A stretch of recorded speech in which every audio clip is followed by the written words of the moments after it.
We are rolling. Okay. Beautiful. Wow. Jimmy Buffett, the second most popular man born on Christmas Day. And probably the second richest altar boy next to the Pope is probably fair to say. What do you think?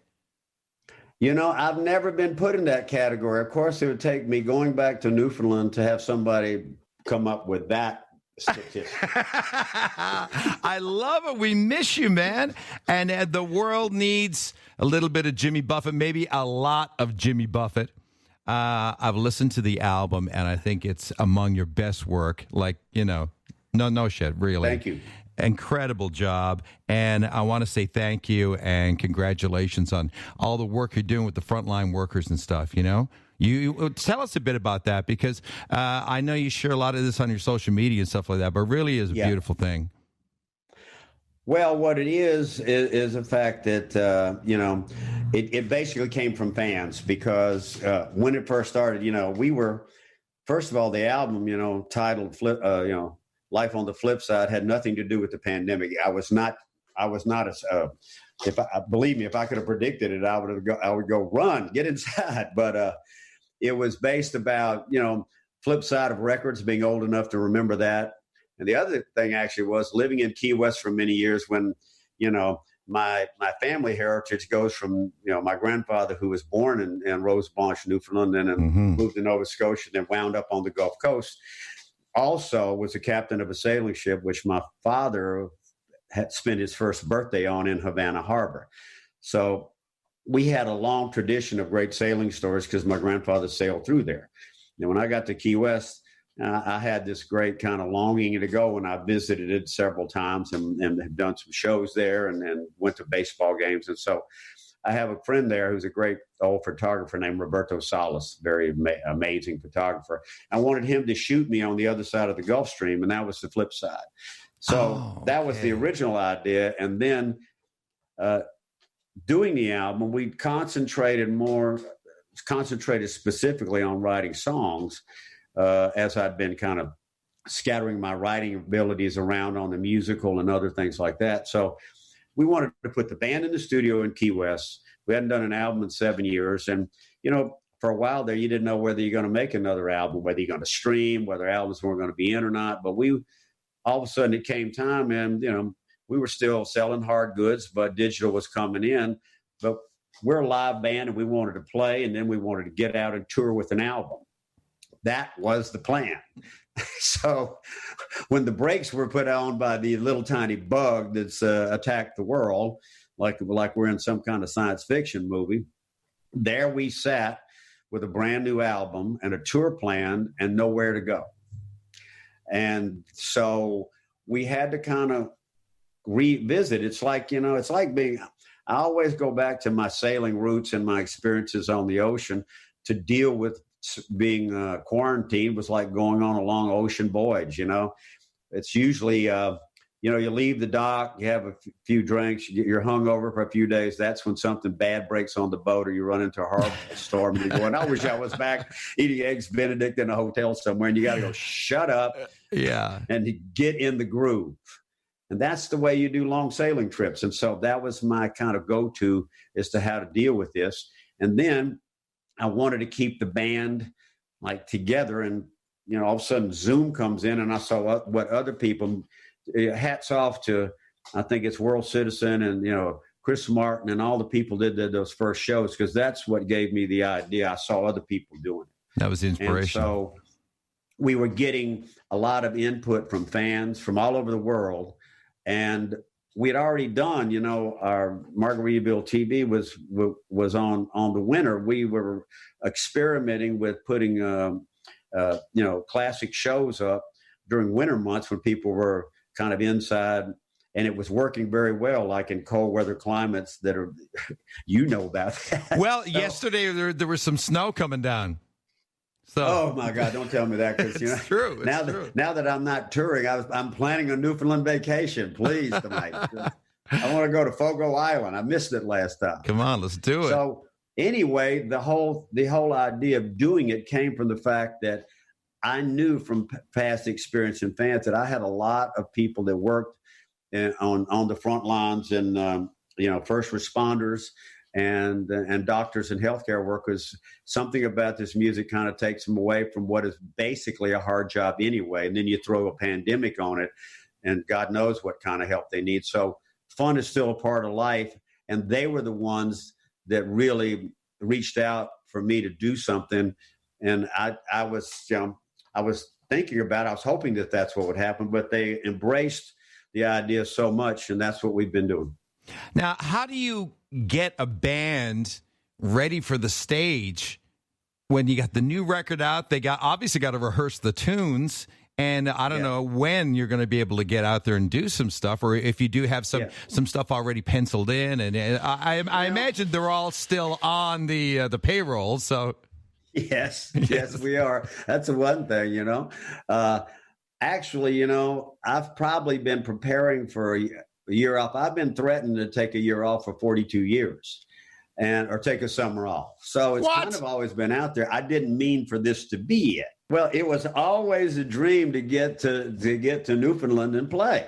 Well, do you know what my favorite song on the new album is? What? Mailbox Money. And why do you think it is? Now, first of all, I got in this song and I thought, well, this is a funny song. This song has a great sense of humor to it. And well, do you want to tell people what the song is about? Well, it is, because Mailbox Money is it was a term. Now, I don't know what other people use, but it was a term that came out of Nashville when I was a struggling songwriter. And nobody wanted to sign me to a record company or even do my songs. And I was getting that most people have the struggling years. And, success is littered with a lot of rejection and despair. And the people that I envied them were like these songwriters around Nashville that, I was a performer. I was raised in the bars along the Gulf Coast, and then my big break came when I was working the biggest folk club on Bourbon Street. So I thought, you made it. I'm a performer, but I never thought of myself as just writing. But these were guys that just wrote songs. They didn't have to have a band. They didn't. People weren't throwing crap at them on the stage. And I thought, man, that's the job to have. They sit at home and get money in the mailbox for writing a song. So. Mailbox Money. In a session one time, and I'll tell you where it was. We were singing background on the Caroline Jones session. It was Mac and Kenny Chesney and I were in the booth doing the background parts, and somehow we got talking about people that we knew were the best Mailbox Money people. And I said, now I'm so glad that I was a performer, because I wouldn't have been happy, but they sure had it right, and that gave me the idea to take a character who is a Mailbox Money guy, but he also decided to get out of town when he made his money and go back to where he wanted to live. And I knew of a place that had still does have the only active mailboat in the U.S. And it's in Magnolia Springs, Alabama, on the Gulf Coast where I grew up. So I combined the two, and then he becomes the mailman. He delivers his mailbox money to his own mailbox. And you actually give like the zip code in it, I think. But I did. I never mentioned the name. I figured they'll find out later. I didn't want to put Magnolia Springs in there because it's a cool little town. I didn't want to get overrun. Yeah. Now they might want some business. It's funny though, because in that song, I think the lyric goes, "They still hum that melody from France to Newfoundland." I did. I got you in there. I know. I was like, look at this. What an impression Newfoundland has made on the great Jimmy Buffett. I love that song. And I was on my way to France. Oh, yeah? That's right. When we left Newfoundland, we went directly to Ireland. We played Ireland. We played Dublin, London, and then Paris. Hey, speaking of Ireland, let's talk about the great Paul Brady, who is on this album. And I'm wearing I got a Bob Dylan shirt on today. I don't know if you're familiar with the connection, but in Bob Dylan's book, he says that Paul Brady is one of his favorite songwriters. And I think I made that list too, didn't I? Yes. Well, I didn't read the whole book. You know what I mean? No, I get. Yeah, I was shocked somebody told me about it, because it was back. I think in the 80s somewhere, that it was when Dylan played with Joan Baez at a concert in California. They did Pirate Looks at 40, and that's before the internet. Wow. So, I've been lucky enough to meet Bob a couple of times, but Paul Brady, I knew about that, and I knew a little about him, but the real story, I was talking to Mark Knopfler, and I had, doing this album, going back to, there are people whose work that I really admire, who have become friends that are great sources of advice. And Mark was one of them. And so we were talking about coming and doing the tour, and we never played Dublin before. And we played London, but not in a long time. And so, when you go to Australia and New Zealand, there's basically a law that you don't bring an opening act. You use a local talent, which is great. I love it. And you find some really cool people, which we did down there. And I thought, well, if that's the case in Ireland, and I knew that Mark, knew a lot about it. So I said, if we got to use somebody to open the shows when we go to Dublin, and before I could finish the sentence, he said, Paul Brady. Yeah. And I went, Paul Brady. Oh yeah. I heard. And then, so he said, yeah. And so I'll tell you a real quick story. Then I just started listening to everything Paul, and he is an incredible songwriter. And you actually do a duet with him on this. I mean, it's kind of a duet. He sings, and a couple tunes. So what happened was, after I talked to Mark, I connected up with Paul on email. Then we had a couple of phone calls, and on the first phone call, I said, we're coming to Dublin for the first time, and we're playing the Olympia. And I didn't know whether you're available, but if we'd love for you, it'd be an honor if you would open for us there. And he kind of hesitated for a minute, and he had a chuckle. He's got that wonderful Irish look. He said, Jimmy, he said, I do the Olympia. Last time I did 10. 10 what? He said, 10 sold out shows. I went, Jesus Christ. And I went, oh, so you don't want to open, huh? Well, that's quite a price. He actually played that same stage that you played at Holy Heart. Yeah. Oh, he did? Yeah. Wow. He's a big deal here. And then when we met over there, it's like, it's again, they're amazing people that I've been lucky enough to meet in this business who are great characters and great, influencers as well. Back when influencers meant something.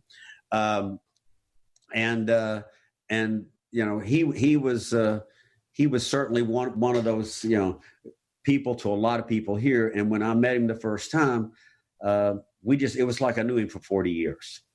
And he came in, and he did come out and just do pop-ups on the shows in Dublin and London. And then we wound up writing down at the La Di Da together for this record. Yeah, which is kind of like the lead single from the album, and it's fun. It's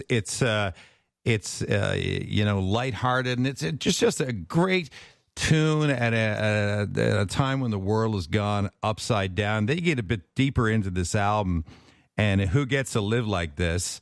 That's a good one. But I'm going to ask you something now.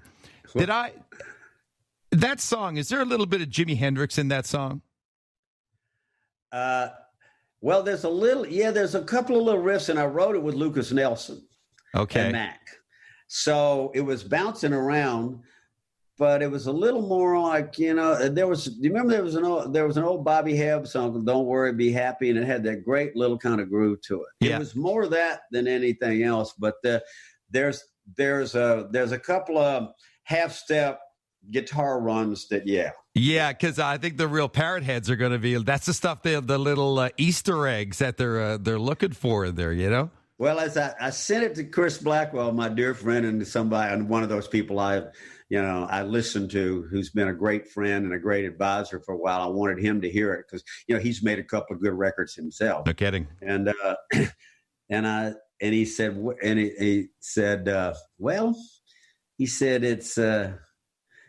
it's got a little sharpness to it. And I went, yes, that's all I need to hear from you. Well, speaking of sharpness, there's actually some explicit lyrics warnings on this, like a 90s rap album, if you get the new album, Life on the Flip Side. But one of the funniest songs on there, and I love the way you introed this tune, is Cussin' Island, because I think like anybody I love Cussin'. And anybody who has a kid or even was a kid at some point, which I think is pretty much everybody. You know, they can actually relate to this song. But when I pulled it up on your website and I was doing just a look there, I was like, what warnings, you know, is that, whose idea is that? Do you need to have that there? Or is that there to draw more attention to it? Have it, but we ran into that problem with why don't we get drunk and screw? I mean, you know, Jimmy, you know, please. Yeah, I know. You know, and that was way before hip hop, and you know, and we were banned on that one except on jukeboxes, and it was a big jukebox hit. So I'd had that problem before, and I will blame this on my Newfoundland heritage because sailors cuss. And I could tell you some stories, but then we'd have to bleep it. But anyway, let's just say it ran, that cussing gene ran very thickly in the Buffett family. I love it. But that is based on a true story. Absolutely. Oh, really? Yeah, it has that feel to it. I put my kids on Cussing Island. It came up with it at the moment. I put them over there and pulled the boat away and said, all right, go to it. And I was shocked. It's interesting too, you know, like I think you may have written a tattoo on this album. Like I could see this as a tattoo, and this is going to be a warning for you because you might have to get people may get you to sign this on them.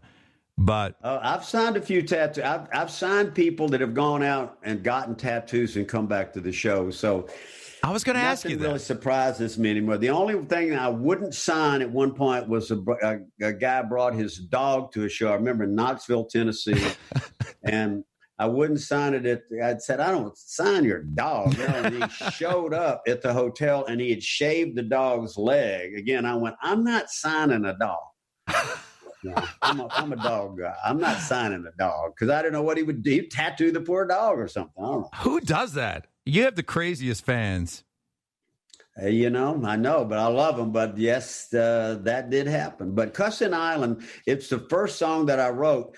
And to me, you know, it's got a little bit of Gilbert and Sullivan in it because I used to love, you know, like those operas. Yeah. And the thing of it was, it was more, you know, it was a big story song, and so musically, it sounds a little bit more like my Broadway influences that I've had for the past couple of years got in there, but I really like it. But there is a clean version that's available online for free. Oh, boo! For anybody that wants, and there's also a really, really raunchy one that I did as a joke because I did it to our head of entertainment and talent in the Margarita hotel chain, my friend Joe Janelle. I sent him one as an ad for Cussing Island that was going to be opening at the Margarita resorts, and let's just say there's some expletives in it. Oh wow! I didn't tell him for a week. I just waited to see if he'd call back, and there were a couple of us that knew about it. I said, Joe, listen to this new song because, you know, it gave me an idea. We should have a Cussing Island at the parks, and this is going to be the theme song. And that's all I said. And then I finally had to call him, and he was just a nervous wreck. Because he's like, is Jimmy being serious or, yeah. Well, he was saying that within the company. Now, he sent it to me. Do I do the censorship, or what does he want me to do with it? Or we just let it roll for him? Let it go, yeah. But the tattoo line I was thinking about, which is, it's a beautiful line. It's live, relive, learn to forgive. And I think that could be a popular tattoo, you know. Well, it might now because, you know, that came out of another one of those, you know, you start off on a voyage and all of a sudden you take a tack, you know, and this tack was going into Tropical House when I ran into Kygo and his manager, Miles and Mike, who were from Florida, and they were big fans and invited me to do this festival, ironically enough, in Gulf Shores, Alabama, around where I grew up at the Hangout Festival. And Kygo and I did Margaritaville, and his set with Robert Greenwich. And we did this interview, and he said, well, I listened to Jimmy in Norway. He's with the godfather of Tropical House. Then that went viral. And I went, well, I'm going to check this stuff out. So I started listening to it, and it was kind of like the mellower side of EDM, and I liked it. And I wrote that. but it was kind of based on the fact that, I've escaped a few incidences in my life and I'm still here, but I do believe in that. It's interesting now, with all the different formats, and you look at these things. If you get the CD version, it comes with a 60-plus page liner notes, booklet, whatever they call it these days. Yeah. But I found myself, like, there was one song on the new album and 15 Cuban minutes. And I'm listening to it, and I'm kind of like, is he talking about the Hemingways? And I had to pull up the lyrics, and I'm going through it and checking it out. So these things are worth having now. The lyrics all eventually end up online. But I mean, that's a great resource. Yeah. But so that song that's like, I listened to that 2 or 3 times. I'm like, what is real and what's not in that song? And I know you're not going to tell me, but I got to ask you. The Hemingway story is real.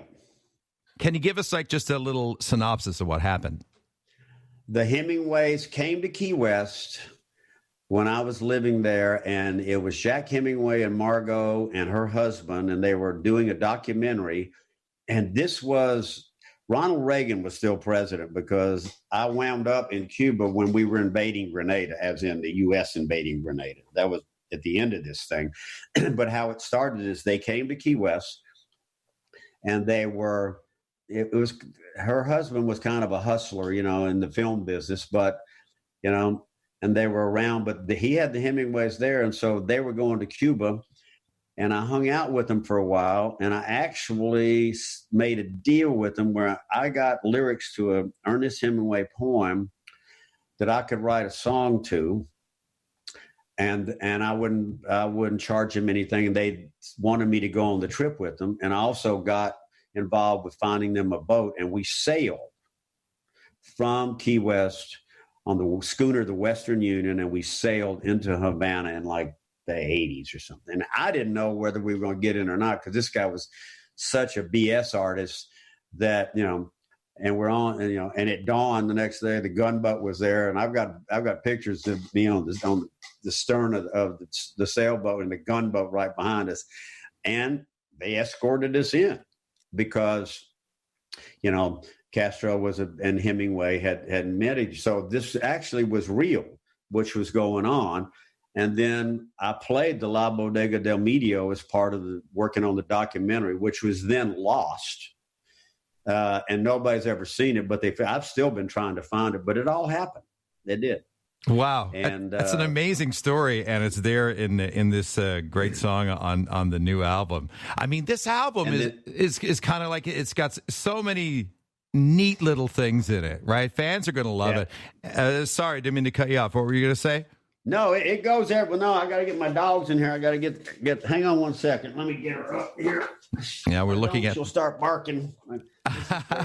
What is the dog's name? Lola. Lola's got the ball. So. Oh, that's Lola. Look at that. That's Lola. Gracie's over here. So, man, that's what it was when like I said, I started to write it. I just went back and I had a lot of ideas because I always was writing things down, and I just spent my time. Like I said, Cussing Island was the first song.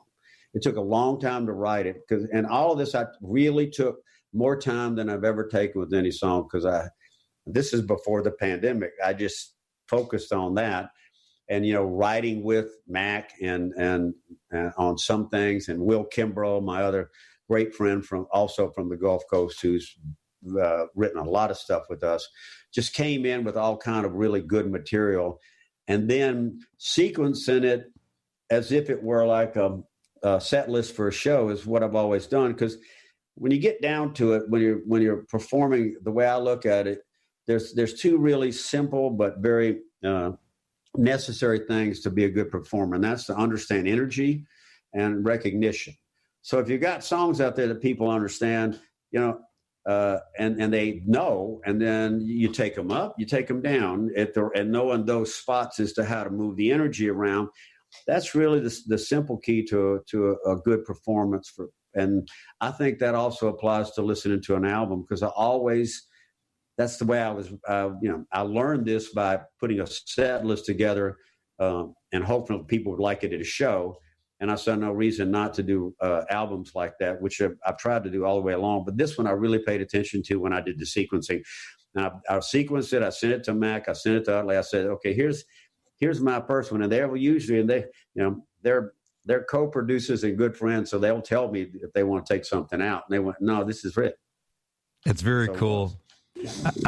Which kind of leads me to like this next question. I was thinking about this. So another song on there is a Book on the Shelf. And you say, I write what I know about, made up or true. These songs aren't for me. They're for you. So do you consider yourself to be a pleaser? In terms of that with the audience, or maybe that's a better question for Jane. But do you try to craft it for the audience, for the fans? I think that's what it is. When you write songs, there are people that listen to their own stuff a lot. I rarely do listen. I listen to Radio Margaritaville and get ideas to put songs in shows that maybe I hadn't done in a while. But when you write them, everybody has their own interpretation of what you do, I feel. And and I think that's a wonderful thing too, because, and then there's a song that Mac and I wrote, semi true stories, believe it or not, so, what I won't do is tell anybody what is true. I told you what is true in one of those songs because you asked, but most of the time it doesn't matter because people, they use those songs, to feel good about. And then I try to be a little satirical at times, and I try to make some points at times. And the great master of getting like, as Blackwell said, a little bit of the sharpness in there that make people understand that there are things that we need to change in this world. But I'm not up on a soapbox to do it. But I try to subtly get them in there. And the master of that was Bob Marley, one love, one heart, but the rest of the song is pretty directed at social injustice. So, you learn from those wonderful writers before you of how to write a great song that's catchy, but also makes people think at times, or other ones make them laugh. And that's about it. You can be serious at times, but sure as hell have to laugh. Now, that's what I try to mix those up. Yeah, and you did a great job on this one, Life on the Flip Side. You should be very proud of this. Well, and that song, Book of the Shelf, came in at the last minute, and that was co-written with Mick Utley, Mike's son, who is married to Erin McAnally, Mac's daughter. So it's a second generation collaboration. You've been around a while. It's so weird. Like we're doing this on Zoom, and Jimmy has a background up for those of you just listening on the radio. We'll post this so you can see it. But the dog is real. The dog is not. The dog is not. The dog is not inserted. And the ball. Yeah, if you try to get that ball out of her mouth, she will not let go. It's tough to know what's real and what's not these days. Yeah, I know it. So the dog is real. See, here are the ears. This is Lola. Look at that. Hello. There she is. And how many dogs do you have there? A couple at least, I guess. Two? Gracie's over here in the corner, yeah. But they kind of hang in here. I'm not sure whether they like it or not when I'm working. They're either waiting for food or they're liking the songs. So let me ask you a Newfoundland question here. When this kind of thins out a bit, Newfoundland's in a pretty decent place right now with this pandemic, right? We've had a good run of no new cases and stuff. That's good. So are we going to get you back here? Are we gonna see a bigger show? Or it was like 1,000 people plus last time around, but that you can do a couple of nights here at a much bigger venue. Well, if you remember what happened at the time, we wanted to do, but I loved playing Hardman. I did. It was great. That was a wonderful experience. And I got to meet some of my cousins that came that I did not know. And boy, we wound up knowing each other real good after the show because they came and saw us. But yes, I'm going to come back up and play. But if you remember, the Leafs were in preseason and they played at the big arena, so we couldn't get the arena because hockey where I don't have to tell you that supersedes Jimmy Buffett and draw. So maybe I can catch up the next time, but I want to come back up and just spend time now that I've got time, and I said, it's just dawning on me that I'm not going to work this summer for the first time. And, maybe by the end of the summer, it's going to depend on when people feel safe. But, at the earliest, the fall, maybe, and maybe not till next year. But I've got basically the summer off, and I've already talked about that. I'm going back to my place in Sag Harbor probably next month, and but I've got my boat and my little seaplane, and I always was going up to surf, like southern Nova Scotia, and then going up into there. But spending that time in Newfoundland there, I'd love to come up there, and I do. I want to go to Fogo Island and check that place out, and I've never been to Harbor Buffett. So, and Saint Pierre and Miquelon have been on. Everybody's got other bucket lists. I want to go to Saint Pierre and Miquelon and Harbor Buffett. Yeah, so, how many times do you think that you've been here? Just kind of secretly, kind of in and out, and doing your own thing. Probably 10 or 15 times, just crossing the Atlantic, and and it was the original route, and then my father did it in the beginning of World War II. He was a ferry pilot for C-37s, and he was based in Maine, but he went to the air route from there to Newfoundland to Greenland to the Shetland Islands to London. Yeah, because everybody had to stop here to fuel, before they crossed. Everybody had to stop. Yeah. And I still stop. That's why, when I had planes that, I always would stop. Even though I could go longer distances, I'd always drop into St. John's.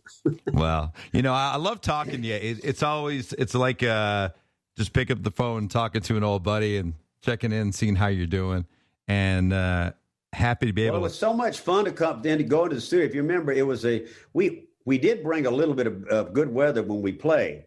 And then it turned into what is usually there on the day we went to the studio. But your whole staff, everybody there it was what a pleasure to just walk. The friendliness was abounded there. You don't see that in a lot of places. Well, listen, man, very appreciative of it. Yeah, well, we were so delighted to see you, so excited about it, as I am now today, to be able to talk to you and to talk about the new album. Do you call it an album? Do you call it a record? What do you call it? I still call it an album because, we're going to do a vinyl release of it, too. Oh, no way. I want to get that. Yeah. So when it's like, booklet. It's back to the 80s. We're doing the whole 9 yards. Yeah, I'll get you a copy for sure. Oh, you're a good man. You're a good man. See, that's that Newfoundland blood in you, right? Yeah, but listen, my good friend Bill Flanagan wrote the liner notes for me, and he's another one of those people I go to. I think he's probably one of the best music and rock and roll journalists around. And fortunately, he's an old friend. And I asked him, I sent it to him and asked him if he liked it. There wasn't a pressure thing, but he, again, between his comments and Blackwell's comments, I was happy with the album. And I now that it's, coming in the middle of this, I hope that it reaches some more people to help them get through. Yeah, I think it will. And we were talking before we started doing this. I said I got the album, and at the time I wasn't really in the mood to listen to it because so much of this news.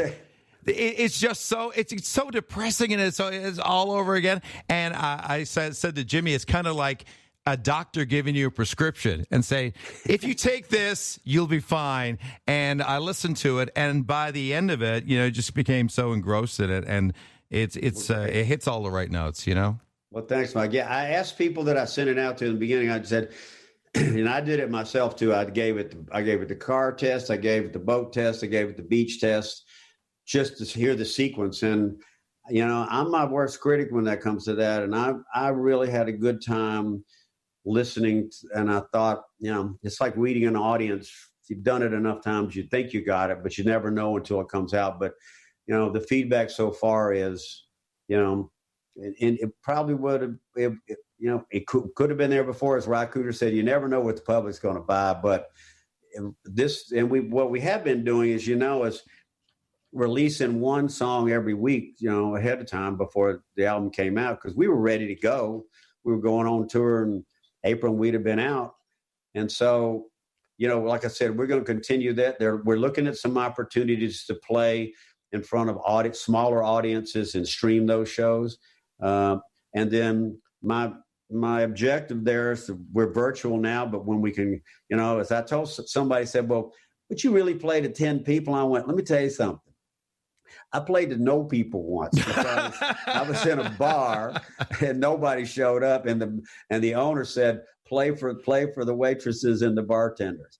So I did, and I've played for 2 people, and they get the same show that 20,000 get. That's the way I feel about it. Same price, same ticket price. No, they were not the same ticket price. No. Yeah, but that's just the way I look at an audience, and and that's the way we're going to do it. And yeah, well, and you 2 people pay to come see you. Yeah, you get exactly the same energy put into that show as you have to put into now. Well, I guess when you if you've lived like nobody coming to see you and you get to, well, that's, your numbers are strong comparatively. Yeah, I know. And that's what I remember the story.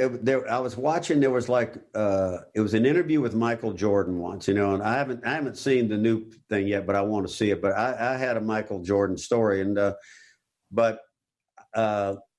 he, at one point they were interviewing him like the 3rd time the Bulls won the championship or something. And the reporter's going, well, does this ring mean as much to you? Like, you've won 3 of them. And Michael Jordan stopped this guy cold. And he said, let me tell you something.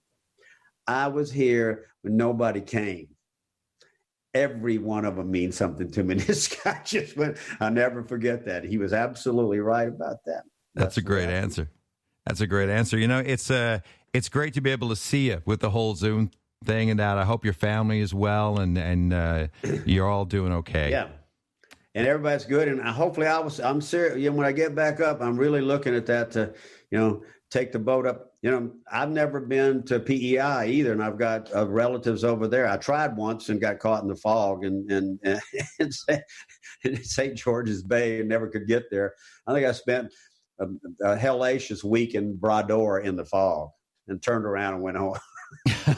But the Maritimes are looking like a great place to visit, obviously from heritage, and it looks like a pretty safe place to go. And, yeah, I comparatively. still have my Canadian roots, and I love them. Oh, well, that's fantastic. And the new album, Life on the Flip Side, I strongly suggest everybody gets out there and then picks it up, and in one form or another. I definitely want to get a vinyl copy of it. One final question now. So when you do it, do you, if you're going to put it on a record, do you sequence it different? Because people have to get up and flip it over or something like that, or you just let it go? We let it go, and then we put some, it's a two record set, and we had some room left, so we put some little, we filmed. We had a great. It's the same. Oops! Oh, there goes your ball. Get that ball. Okay. Ball finally dropped. I knew it was going to happen. We dropped the ball. Right in the middle of the interview. We dropped the ball on the interview. What a performer!